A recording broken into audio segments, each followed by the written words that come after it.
अर्थसंकल्पीय अधिवेशनात म्हणजे एका बाजूला जे काय ते आपली मराठी म्हण आहे ना, खिशात नाही आणा आणि मला बाजीराव म्हणा, तशी या सरकारची गत झालेली आहे. वारेमाप घोषणा केल्या गेल्या पण पूर्तता काही नाहीये. म्हणजे काही थापा मारा, जनतेला काही कसे फसवा, जनता आपली भोळी भाबडी आहे, आपल्याला मत देईल, आपल्याला सत्ता देईल आणि सत्तेवरती आल्यानंतर बघू, मग दडपशाही करायची, मग वेगवेगळे कायदे आणायचे, सरकारबद्दल कोणी काही बोललं तर त्याला चिरडून टाकायचं. ही दडपशाही जी ब्रिटिशांना सुद्धा जमली नाही ती यांना काय जमणार, यांना जमूच शकत नाहीये.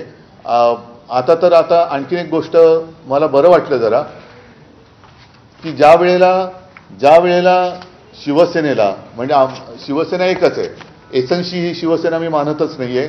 एसएनसी हा एक गट आहे, त्याच्यामुळे त्या एसएनसी गटाबद्दल किंवा गद्दार सेनेबद्दल मी काय बोलत नाही.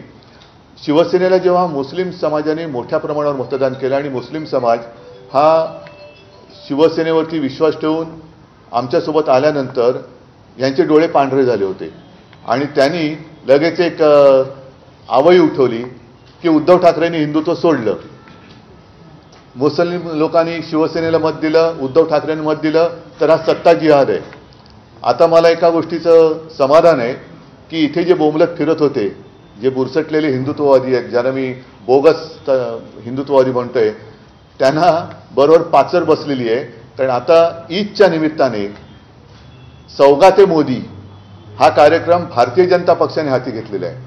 32 का 35 का 36 लाख मुस्लिम कुटुंबियांच्या घरी जवळपास 32,000 कार्यकर्ते हे भारतीय जनता पक्षाचे घरोघरी जाऊन त्यांना सौगाते मोदी हे देणार आहे. हे काही सौगाते मोदी नाहीये, हे सौगाते सत्ता आहे. म्हणजे यांना सत्तेसाठी हे कोणत्याही थराला जाऊ शकतात. त्याचं एक निर्लज्ज उदाहरण आहे.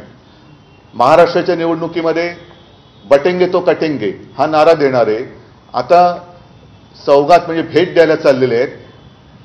वर्षभर किंवा आयुष्यभर होळीच्या निमित्ताने मुस्लिम समाजाच्या नावाने शिमगा करायचा आणि निवडणूक आल्यानंतर त्यांना पुरणपोळी द्यायची, असा हा प्रकार आहे. पण याच्यात एक गोष्ट चांगली आहे की आमच्याकडचे जे काय